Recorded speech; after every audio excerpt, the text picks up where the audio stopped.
All right, go ahead. Good afternoon. I want to thank everyone for coming out today. With everything that's gone on in the past few days, we've been reached out to, and we've spoken with Dave with the United Cajun Navy. We feel that we need the extra resources to come in and help us as we try to get more organized for our family and see if we can't bring some more clues to light. We're very grateful for everyone that's done everything so far. We ask that you continue. We ask that you work and help with us to become more organized, because we don't want individuals out there alone without us knowing, so that we want to make sure everybody's careful. Safety is the number one priority. We appreciate more than you'll ever know the outpouring that we've received from the community, from the press, and everyone else involved. Our goal is still to bring Riley home. We feel that is still a very pliable goal. We feel like Dave and his team and the volunteers that he knows are very skilled and will help bring this for us. This time, I'm going to turn it over to Dave and let him kind of bring some information to light. If we have questions at the end, we'll be more than happy to address, but I do ask that we have a little bit of courtesy for what we're going through right now, and give us just, a few questions, and we'll again meet as we have more information, okay? Thank you. Dave? My name is David Flagg. For those who don't have the spelling, last name is F like Foxtrot, L-A-G-G. And I am the National Director of Operations for the United Cajun Navy. Those of you who may not know, people who are in the audience that may not know, we are a disaster response organization. We respond to natural disasters, all over the country. We're formed during Hurricane Katrina, when New Orleans was flooded so badly. We had just a bunch of good old boys that had boats and took it upon themselves to go out into the waters of New Orleans and start rescuing people, taking them supplies, etc., etc. Fast forward to today, our organization has been to almost every major natural disaster in this country, to include Hurricane Michael, Hurricane Ian, the Texas wildfires. We have people there now. The fires in Maui. So that's kind of an brief overview of what we do. We also obviously get involved in missing persons cases. We do search and rescue, and focus on providing supplies of whatever nature the people might need them, food, clothing, etc. To touch on the reason that we're here today, we were contacted by Riley's family and asked to step up and provide some more resources to this search activity. And we have been pretty much involved from the very first day that we heard about it, which I believe was on Monday, would have been the 10th, 11th, whatever day that was. We've had an airboat here on the river. We've had people involved behind the scenes and following this and understanding what's been happening here with regard to the search efforts of individuals. We felt that it was probably a real good idea for us to step in and organize a structured and organized search activity for this. We also have, today we have a hovercraft coming in and a pilot to run that craft. If he gets there early enough, we will be on the river today. And if not, we'll start early tomorrow morning and spend a good bit of time on the river here, assisting in that search. We had an airboat here, and that individual will be returning, I believe, Friday, possibly Saturday. I would reiterate what Riley's father said. our main focus, obviously, is to find Riley. Our secondary focus is to ensure the safety of the people who are out here searching. If we have folks just out on their own on these very steep and treacherous terrain on the riverbank and other treacherous aspects of this search, we don't know. We don't know what's going on with you. It's not safe. It's real dangerous. So I would encourage any volunteers who have been here and are searching to please come under the umbrella of the United Cajun Navy search. We will be putting together a structured and organized ground search at some point in the near future. I don't have the specific information on that yet, but I will make that information known once I have it. If you do intend to come out and search with us or to continue to search on your own, there are some safety aspects that you need to know.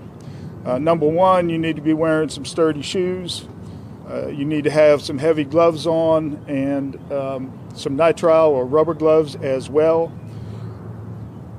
There's a lot of garbage and debris and needles and bodily fluids of one kind or another that are on these riverbanks that you really don't want to be exposed to. So that's what I would ask of you, just for your own safety. And I would also reiterate what Riley's father said. If you all do have questions for the family, please be very, very sensitive about the nature of this incident.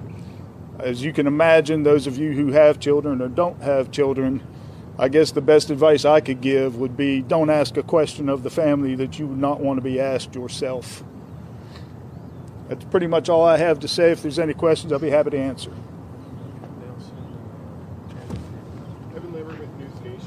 Just one thing that I wonder for you and for the family, the police have been steadfast for at least several days in saying that they don't suspect any foul play.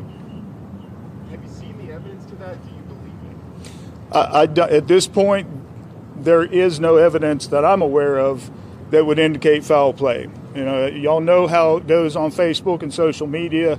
There's been a lot of chatter on there about the fact that Riley's debit card was found on the riverbank and that is prima facie evidence of criminal activity, something of that nature there. I don't agree with that. Obviously I'm not the investigator.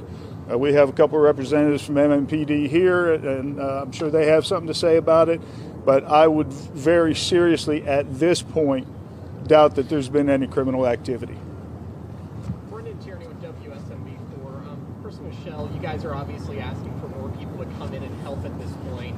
Are you satisfied with the job Metro Police have done, and what are you hoping that this additional volunteer effort will do to help you? Yes, we feel like they've handled it well. We know that there's an excessive amount of information coming into them that they're having to dissect. It's hard as a parent, as we are now 10, 11, 12 days into this, and we're trying to, find Riley, come up with, an outcome here. And so, yes, as the days drag on, we are frustrated. We know they're doing their job. We've seen what they've got, We know they're doing things that we haven't been informed about. That's probably with any investigation like this. There's details that they're not going to share with us that we're sure they're working on too. We don't know what all for sure exactly what they've done as far as searches goes. We don't know some of the information, but that's not to say they haven't done it. Exactly. And Dave is kind of an extra resource for us, a point of contact with his foundation, his group, to be able to help us so that we can focus and make sure that we're doing everything as best as possible.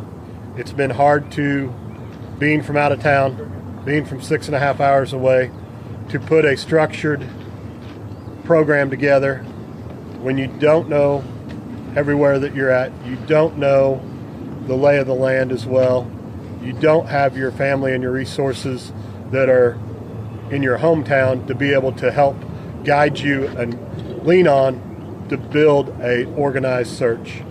And that has bothered us, and Dave is our answer.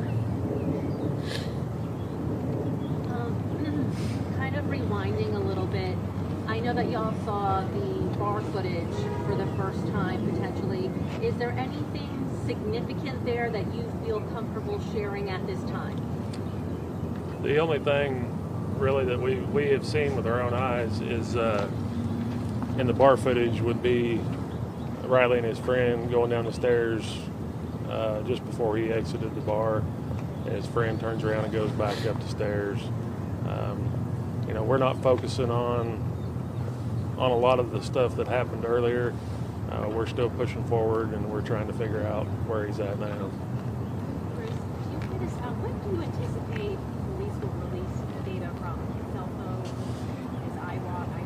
I am not able to comment on that at this point. I know that they're still digging through information, so hopefully they'll be able to provide information here, as we move forward. We spoke with your good friend Chris. He mentioned there was a text exchange with Riley and a friend of his. Are you able to expand on that? We know that Riley was possibly texting and communicating with multiple people. Again, we don't know the exact people. We don't know the exact timeline, or who the last person was. Anything right now would kind of be speculation on our part Yeah. to exactly what that was. No need to muddy the water.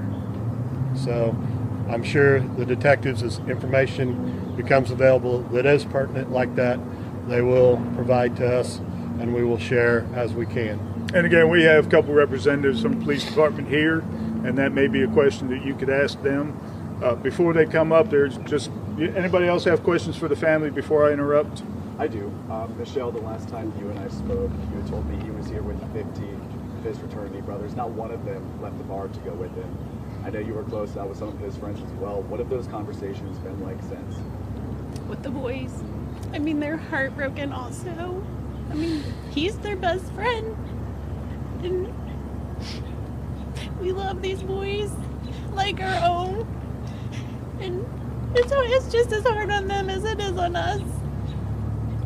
And right now, we really are focusing on bringing Riley home. his last point. He's my best friend. He's everything. Is that it? I have a question. Can you tell me how many people are a part of your group who are actually searching, and are there different times that you're searching? So we are an all-volunteer organization. So people who work with us, volunteer with us, have jobs, have families.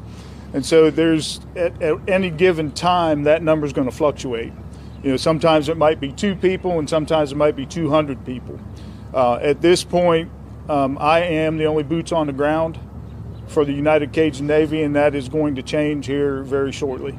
We're going to get as many people who are associated with our organization involved in this search. The ground search is what I'm referring to. We have a couple representatives from MMPD who'd like to speak with you, but before they do, there's one thing I do want to say. And if I hurt somebody's feelings out there, oh well. I'm a retired Pennsylvania State Trooper.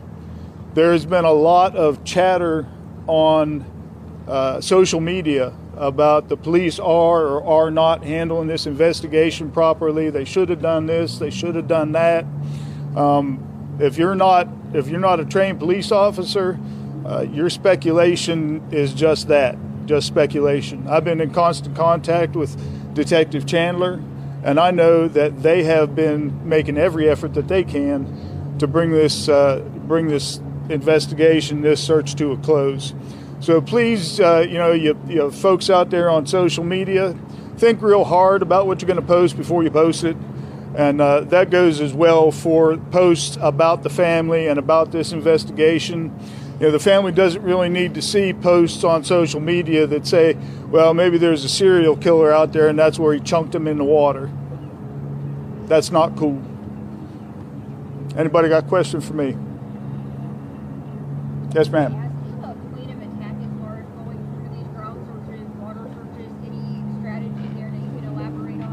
Give me the first part of that again. I missed it. Do you have kind of a plan of attack on how you're planning to search, whether ground crews, water, and kind of a strategy in place? Yes, ma'am. Well, like I said, we have 2 boats coming, and that's going to be obviously our water search.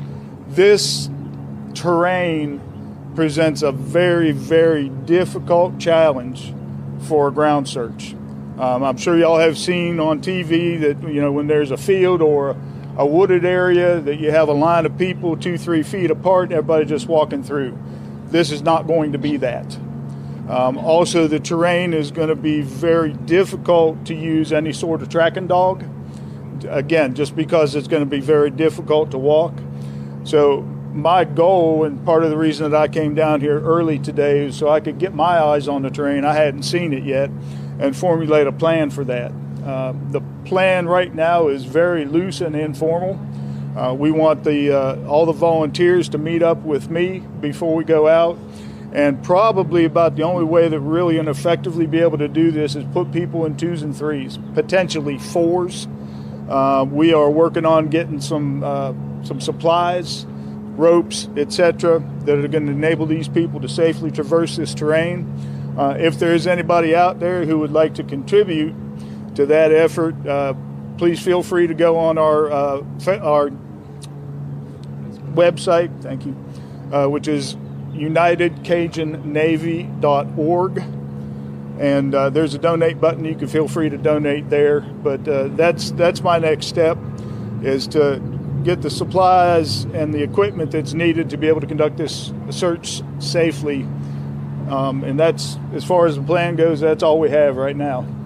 Anybody else? Yes, ma'am. Yeah, do you plan on staying towards the river in your future searches or other like downtown areas? And if you give me a list of supplies, I'll keep working on getting those. Okay. Yeah. Yes and yes to your questions. You know, at this point, we're going to focus on the riverbank area and the water, because that appears to be the last place where Riley was seen. We have the last video footage that we have of him, I believe, is from this camera. Is that right? From this camera on this building here, and the video footage from surveillance cameras all around the area do not indicate that he ever came up this way or up the steps by the courthouse or anything of that nature there. The last video is of him going underneath this bridge right here, and that's pretty much it. Now, that doesn't mean that we won't do some canvassing of the homeless encampments and the downtown area where there may be other homeless people, simply to see if we can pull out any other information. Speaking of which, if there is anybody out there that has any information about this, please step forward and get in touch with me. You can reach out to me on our Facebook page, which is simply United Cajun Navy on Facebook. If you are scared or concerned about the nature of your information, come and get hold of me anyway. All right. Our main goal here is to bring Riley home.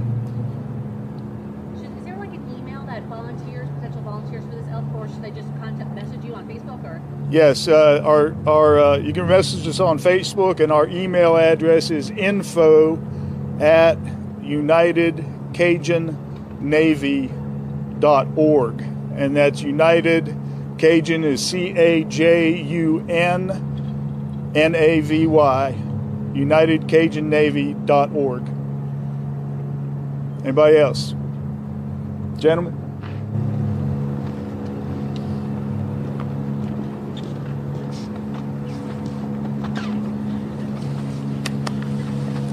I'm Detective Anthony Chandler. This is Sergeant Bob Nilsson. We're with the Homicide Cold Case Unit for Metro Nashville Police, and we've been heading up the investigation into Riley's disappearance. As Mr. Flagg said, we've been in contact with him since the very beginning, coordinating what we could as far as with the family's active participation in locating Riley. That has been, and to this day remains, the top priority. There has not been any evidence that has come forward to change this to an ongoing criminal investigation at this time. Regardless of what else has been put out there, there are several leads that we are following up with on a constant basis, and an influx of information that is coming forward at all times. We are going through every single piece of that information, but the priority remains locating Riley. As he said, I'm Sergeant Nielsen. I gave a briefing to our chain of command all the way up to Chief Drake yesterday. They're well aware of where we are with the investigation at this point, as well as the resources. We do have our boat going back in the water this afternoon, along with members of the Urban Search and Rescue team that will be combing the area, researching the area. It's been mentioned already today, and it's also been asked, things like, why was that card found and why didn't we find it? As Mr. Flagg pointed out, there's a lot of variables in these investigations, and if you've not been skilled or trained or experienced in these investigations, you don't understand a lot of these things. As Don Aaron put out the other day, when we start a missing person investigation, we're looking for a person, we're looking for a body. We're not looking for small pieces of evidence. Can we miss some things? Sure. But our primary goal is to find Mr. Strain and bring him home safely. Think of it like a large crime scene. A lot of times you have to deal with the victims first before you can go back and start looking for those precise pieces of evidence. Okay, that's kind of our focus here. We're looking for Mr. Strain, then we go back and look again. And because these two ladies over here were kind enough to volunteer their time and helped us by finding that, now we can do a more refined search with our Urban Search and Rescue, which is what they're going to be doing this afternoon. And as Mr. Flagg said, with a lot of the volunteers, if you're coming down to volunteer, understand it is very treacherous terrain. That's why we're using Urban Search and Rescue and not just anyone on the street, because our people are trained, they're equipped, they have everything that they need to conduct these searches. You won't even see a patrol officer go to some of these areas that are more treacherous. Why? Because they don't have the rappelling equipment and things of that nature. So we're utilizing all the resources we can. We've also going to be reaching out to Office of Emergency Management. They've been helping us quite a bit. Over the weekend, they've been back out with a boat, divers, cadaver dogs. They run sonar. Our boat has sonar. It's the same stuff. People have asked about TBI. It's the same resources they have. So there's not been a need for us to get additional assistance from these other agencies. However, like Mr. Flagg, Cajun Navy, they had that experience. They want to volunteer their time. They've been very gracious in talking with us, saying they're going to help us out. Not a problem at all. But again, if you have a structured organization like United Cajun Navy, you have the safety protocols in place, you have the equipment and the resources to utilize to conduct that search, as well as to make certain everybody's safe doing that. We're going to continue to search. We're still filtering all the Crime Stoppers tips, as Detective Chandler said. I cannot stress enough the volume of information we've gotten. We've had people get frustrated with us because they'll call us, say, on a Monday, and they don't know why we haven't gotten back to them on Monday. And I've had to explain to them, we have to weigh every piece of evidence we get, or information rather, evenly. We can't just jump to the top, because quite honestly, there's a lot of tips that we're getting that are not tips. They mean well, but they're not tips. So we have to prioritize what's actually providing information. And some of the other things I have my detectives doing today is re-canvassing the area for video. And while we don't think Riley may have been in any of these homeless camps away from this area, those are areas that we're going to be working on this afternoon ourselves. In regards to, we've had questions about some of the behind-the-scenes things we're doing, search warrants, that kind of thing. Please understand it's an open investigation. We cannot share that information with the public because it's an open investigation. It can, if it were to turn into a criminal investigation, well, obviously now we're negatively impacting that situation. So please understand, if you call us and you're asking us questions, there may be some things we cannot answer, and it's to maintain the integrity of the investigation, as well as any potential evidence should there be a criminal component to it. I would also ask, as Mr. Flagg and everybody has, if you have questions for the family, you want to help the family, that's great, but please also respect their privacy. These kinds of incidents that happen, sometimes people with the best of intentions don't know the best way to approach people, and it can cause more stress for the family, so please be mindful of that. What am I missing? One of the other things I wanted to make sure everybody understood, all the businesses and everybody we have asked for assistance as far as video or any other information, we have had absolute cooperation from everybody involved. There has never been a time to where anyone has had any issue in giving us any other information. To go along with what Mr. Flagg said, I know earlier I said this is not a criminal investigation this time. Should we uncover something that would change that, it's important that we go through one centralized source to where we know we can then change the manner in which we're searching and can start to conduct that in the proper manner. So if you do want to volunteer, we welcome all eyes to come help try to find Riley. But if we stumble across something to where we need to change the direction of the investigation, it is important that it's through one coordinated source and they're able to get the information back to us so we can adjust accordingly. I think the only thing I would like to add before we open up the questions is one of the concerns people have called in multiple times about is that he was, Riley was being chased, he was being followed.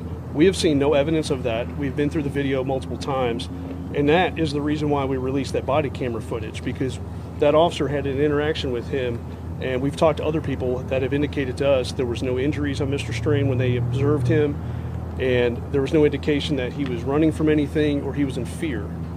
There's been a lot of misconceptions, a lot of misinformation out there, and we're putting out everything we can to dispel all of those misconceptions.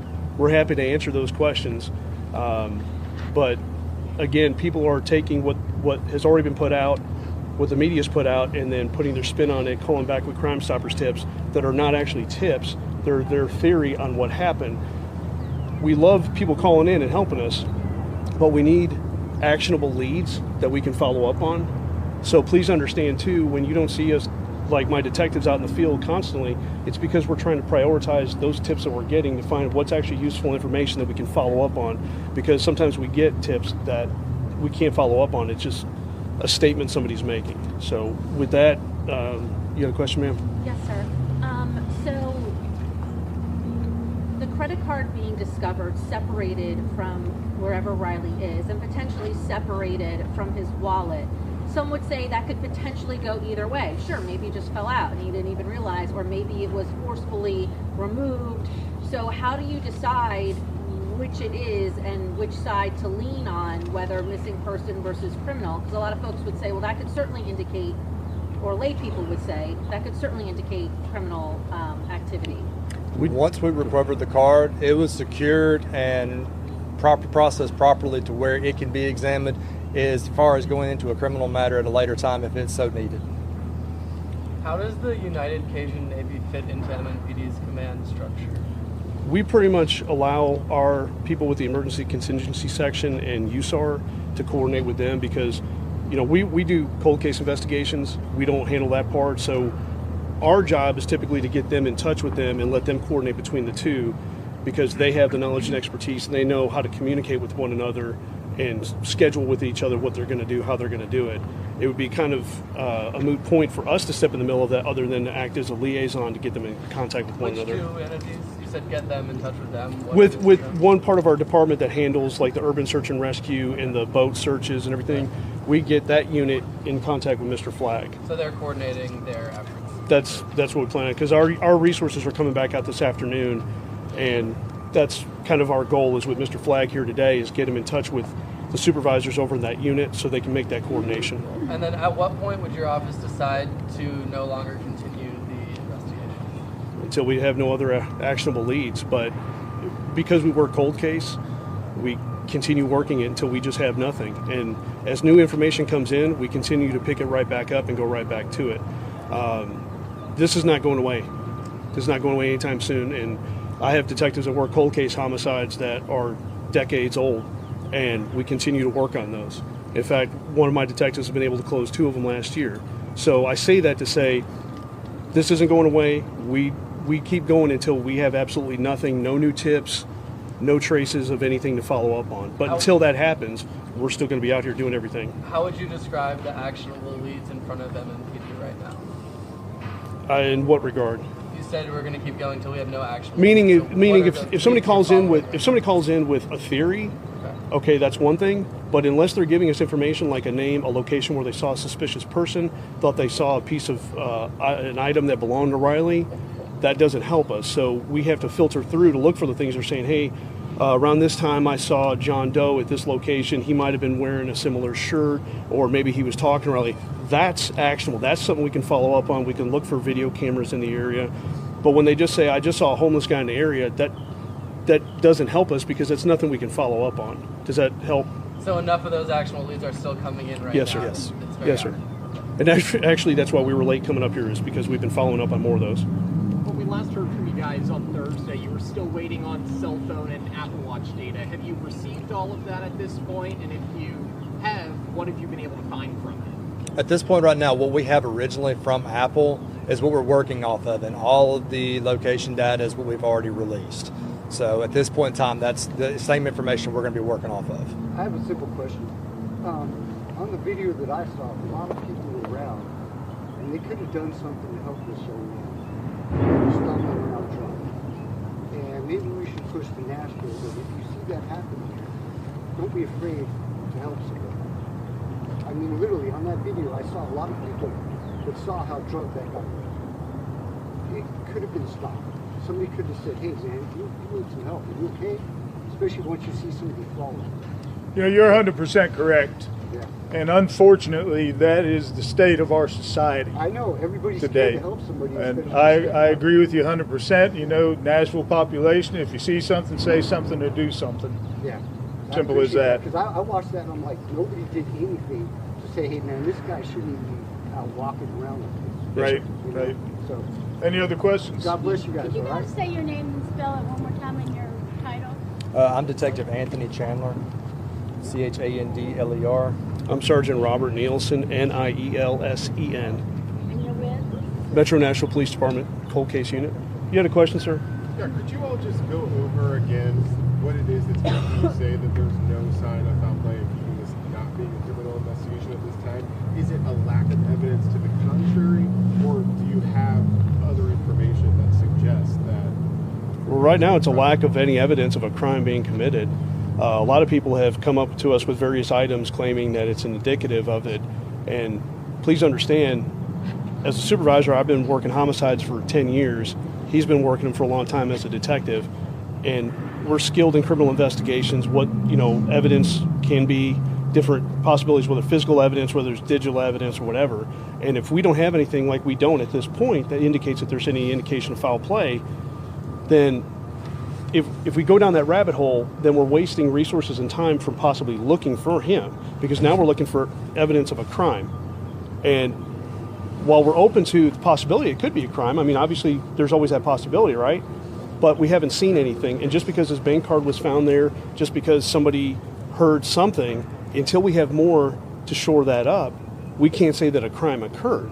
So as soon as we have anything, if it exists, that indicates a crime occurred, assault or whatever the case may be, we immediately follow up on that. But we have to have evidence or probable cause, and a lot of people don't understand what probable cause is, but we have to have probable cause a crime even occurred. So that's why it's easy to jump to those conclusions, but that's where we have to tell people, this is why we don't do things at an accelerated rate. We have to do things methodically, like Mr. Flagg and his team, they do methodical searches, right? Our urban search and rescue, they do methodical searches, because if we just jump to conclusions every single time, we could actually miss more evidence, whether there was a crime or not, but still evidence of where he'd been or what happened to him, if we're just running all over the place going, oh, a crime happened, but now we're not looking over here anymore. Does that make sense? Does that help? Yes. Has there been any other evidence connected to Mr. Strange since Sunday on the debit card? Not that I'm aware. In which regard? As far as physical evidence, is that the only? No, outside the debit card, Yes, sir. that's the only physical evidence we have right now. Oh, and somebody did find a phone, but I just want to put out there, it is not a phone that he had. He had an Apple phone. This was a Google Android phone. So I know that that's been a question that's come up as well. I just want to go ahead and clarify that. Sorry, you said someone found a phone. Yes, ma'am. They That's found not- it in the vicinity. They brought it to us immediately while we were out there Sunday. We did collect it just because we don't know who it belongs to. Don't know if it is in relation to this case. But right now, it's not his phone. We know that because we know he had an Apple phone, Apple Watch. This was an Android device. Do you know where the last transaction was traced back to on that bank card? They were all on Broadway. Given that there are so many search areas now, search crews, that are now participating in this effort, are you positive? How positive are you that Riley is still in this vicinity? Well, we're not, but we're searching everywhere. Last Friday, we got a call that they thought they saw him up towards the Titans practice field somewhere, and we went out there and looked. So we're not just limited to here, but when we have somebody go missing, you have to start with the last place they were seen. You can't be that you know for a fact that they were seen. You can't just go, well, I thought I saw him over here, because a lot of people think that the video cameras everywhere catches everything, and they don't. We have people claiming there's video across the river, but some of them don't reach this riverbank. So if we start searching over there, but we don't know he was over there, but we know he was on this side of the river, this is going to do us more good, because that's going to allow the people that are trained in doing searches to have a starting point and have more tangible things to look at. as opposed to just going around and speculating which areas he could be. Obviously, if we have something that leads us further down, we will. But right now, that's why the areas that they're focusing on is this immediate area, because we know for a fact that was his last known point of contact with anyone. We know Riley was asked to leave the bar around 9:35. We've seen the subsequent videos, but can you give us a timeline of where he was at on Broadway or other places in the city prior to Luke Ryan's bar? Prior to that is he was here with his friends enjoying a night on Broadway. Our focus begins when he leaves from that location, and then he starts going up 3rd Avenue to Church Street and proceeds over to the Gay Street corridor right below us, because that's where he went missing. But there was a big question on whether or not he was overserved on Broadway. Luke Ryan's bar came out and said he had 1 drink. Were there other bars that he was at that you guys are looking into on whether or not he was overserved? We're pulling video surveillance from every location that we're aware that he was at. As far as this time right now, like I said, our focus is on locating Riley. Anything subsequent from that will be followed up once we've concluded that part. And unfortunately, we're going to have to kind of end it there for us. We have some follow-ups we have to do right now, but our PIO office will definitely be putting out more information as we get it. The family, we've been in contact with them and updating them as soon as we can. So appreciate your time. And if you have any other questions in the meantime for our department, please focus them to our PIO for today. Thank you. Thank you. No problem. Thank you, Mr. Flagg. Yes, sir. Brian Gilbert, I'm Riley's father. I really appreciate that. So just real quick, I wanted to tag on to a question that was asked about the Cajun Navy's relationship with MNPD, and it's a cooperative relationship. We're not under their command, they're not under our command. However, we do defer to them first. We don't take any significant actions without checking with Detective Chandler first. Got 2 young ladies here who have been doing some extensive searching. These are the young ladies that found Riley's debit card. We're not going to use names. We're going to just let them be anonymous. But they have some suggestions and some information for other potential searchers. I guess hi.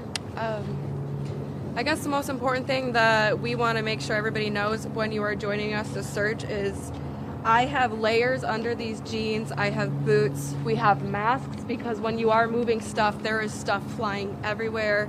You have to have gloves with grips. There will be rocks falling, so you have to be very careful. If you want to wear a helmet, that's something we really might suggest. We haven't done it. It's very difficult to go down this embankment, but it's extremely possible, especially if you're able. You're just going to have to be very careful with your footing. And we really, really recommend gripped gloves because we've been using that to grab onto branches to either bring ourselves back up or to move around. Once you get down there, you are going to be walking across the river on rocks, and they are wobbly. And as we said, there's other rocks that will be falling down. Be very, very careful and do not go alone. I did not go until she came with me because we knew that it would be very dangerous if something happened. Nobody would be able to find me then. It's very, very hard to actually hear each other down there too. Even if we're just like 15, 20 feet away, I can yell to her and it's hard to hear. I guess if you guys have any questions, I can answer it, but that's about all I have to say at the moment. Perfect. Thank you, ladies. Yes. All right, that's, I think, pretty much all we have, unless there are other questions. Okay, once again, yes, sir. Do you know, for the volunteer purposes, how much of the area has been grid searched? Was it grid searched by law enforcement from the standpoint of where the ID was found? So maybe everybody's not duplicating going down the same embankment. Do you know if that's been done? I don't know if MNPD has done a grid search. To my knowledge, none of the volunteers have done that. And it's, again, going to be very, very challenging to do any kind of a grid search in that terrain. We are going to try to do something that approaches a grid search, but all I can tell you is going to be is the best we can do. Yeah. Yes, ma'am. What is the best way to sign up to search with you guys? I would go to www.unitedcajunnavy.org or send an email to info@unitedcajunnavy.org. That comes, both of those come to me. All right. Anything else? All right. Once again, I just want to thank everybody, the whole community, the online community, all the volunteer searchers that have been involved in this. You know, you folks are going to be the ones potentially that break this case open. So keep on doing what you're doing. Keep your eyes open. Keep your ears open. If you see something, say something. And again, once we figure out when we're going to do this organized search, we will let the media outlets know, and they can push that information out for us. All right? Okay, thanks again. With the Lucky Land Slots, you can get lucky just about anywhere. This is your captain speaking. We've got clear runway and the weather's fine, but we're just going to circle up here a while and get lucky. No, nothing like that. It's just these cash prizes add up quick. So I suggest you sit back, keep your tray table upright, and start getting lucky. Play for free at LuckyLandSlots.com. Are you feeling lucky? No purchase necessary. Void where prohibited by law. 18+ terms and conditions apply. See website for details. Have you ever wondered about things that go bump in the night? Or objects in the sky? Or other things you just couldn't explain? Then join me, Jim Mallard, on my podcast, The Mallard Report. Each week you'll find engaging conversations with guests who are authors, historians, and scholars who lend their expertise as we discuss current events and venture into the fringe and paranormal. The Mallard Report hits controversies head on, yet remains conversational, and can be found on Apple Podcasts, Spotify, and any other major podcast platform.